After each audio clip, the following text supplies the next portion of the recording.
Imagine a colossus so massive that it literally defined the American way of life for over a century. Imagine a company that functioned like the internet before the internet existed, bringing everything from hammers to dream homes to the front door of every rural family in the country. This was Sears, Roebuck and Company, and if you are interested in building your own financial empire, you need to understand exactly why this giant fell. Before we dive into the wreckage of this retail titan, take a moment to hit that subscribe button, because understanding the mistakes of the past is the single most effective way to secure your financial future. Today, we are going to dissect the one fatal decision that turned an untouchable titan into a cautionary tale of economic ruin. Updates, and I have to say, to understand Sears, look you promising. have to realize that it was not just a store. By the mid-20th century, Sears was the Amazon of its time. It was the bedrock of the middle class, a retailer that knew exactly what its customers wanted before they even asked for it. Because they dominated the market, they became comfortable. They grew complacent. Gosh, that's quite a They believed that because they were the biggest, they would always be the most important. This is the first lesson in wealth building. Size is never a substitute for innovation. It's simply marvelous. When you stop evolving, you stop growing, and when you stop growing, you are already beginning to fail. practically handed it to us. The downfall of Sears did not happen because of a lack of We money. should celebrate more often. In fact, for a long time, Sears had more capital than just about anyone else. The problem was not the bank account. The problem was the leadership strategy. Enter Eddie Lampert. When Lampert took control of Sears, he brought with him a theory that sounded brilliant on paper but proved catastrophic in practice. He decided to turn the company into a collection of silos. He took the different departments within Sears, such as the hardware division, the clothing department, and the electronics section, and forced them to compete against each other for internal resources. He believed this would create a high-performance environment where only the best ideas survived. Think of this like a household where the kitchen, the bedroom, and the living room are all competing for the same monthly budget. If you tell your kitchen that it has to outperform the living room to get the money to buy groceries, you are going to end up with a very hungry family. That is exactly what happened to Sears. Instead of working together to create a seamless customer experience, every department became obsessed with its own profit margin. They stopped looking at the customer as the priority. Everything became about internal metrics, spreadsheets, and short-term cuts. It was the ultimate display of poor financial management disguised as efficiency. As Sears turned inward, the world outside was moving ahead at lightning speed. While Lampert was busy auditing the internal performance of the appliance section, a small bookstore called Amazon was beginning to figure out how to dominate the digital retail space.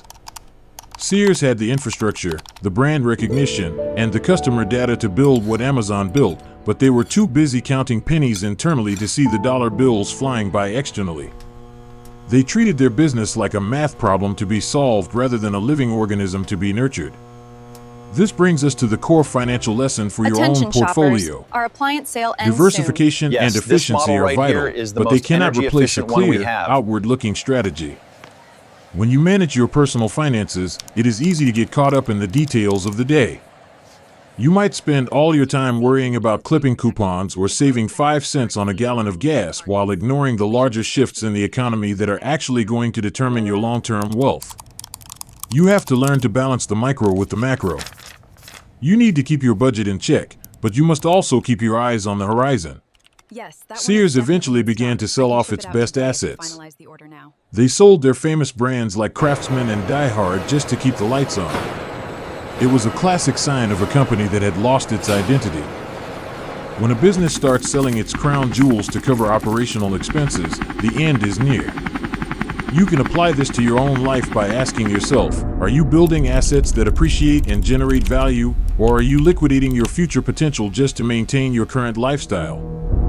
If you are constantly selling off your savings or taking on debt to pay for everyday expenses, you are following the exact path that pushed Sears toward bankruptcy. The irony is that Sears had the opportunity to own the future of e-commerce. They had the mailing lists, the logistics network, and the trust of millions of Americans. But they chose to squeeze the existing business for cash rather than investing in the new one. This is a common trap in personal finance as well. Many people are so attached to their current way of making money or their current investments that they refuse to pivot when the landscape changes. They hold on to outdated strategies because they worked in the past. But in the world of finance, the past is never a guarantee of future performance. By the time Sears realized that the digital age had arrived, it was too late. The stores were dilapidated, the inventory was outdated, and the customer base had moved on to competitors who offered a better experience. The lesson here is clear: you must always be willing to adapt. Prosperity requires a mindset that values long-term growth over short-term gains. It requires the humility to admit when a system is failing and the courage to change course before the money runs out. As we look at the ruins of this once great empire, we see that it was not a sudden earthquake that destroyed Sears. It was a slow, steady erosion caused by a failure of vision. It was the decision to prioritize internal accounting over the actual customer. It was the choice to hoard capital instead of investing in innovation. These are mistakes that any of us can make if we are not careful. Whether you are managing a small savings account or building a large investment portfolio, the principles remain the same. Focus on the value you provide, keep your eyes on the long-term trends, and never let your methods become more important than your mission. You have the power to curate your own financial legacy by avoiding the pitfalls that claimed the giants of the past. Start by auditing your own habits. Are you investing in your own growth, or are you just trying to cut costs to survive? True prosperity comes from building value, not just managing decline. If you found this analysis helpful, please share this video with someone who is currently working on their financial journey. Your support helps us continue to produce these deep dives into the mechanics of wealth and success. Remember, the empire of your future is built on the decisions you make today. Choose growth, choose innovation, and keep building your prosperity with intention.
As you can see on the chart, the 5-year outlook has drastically changed.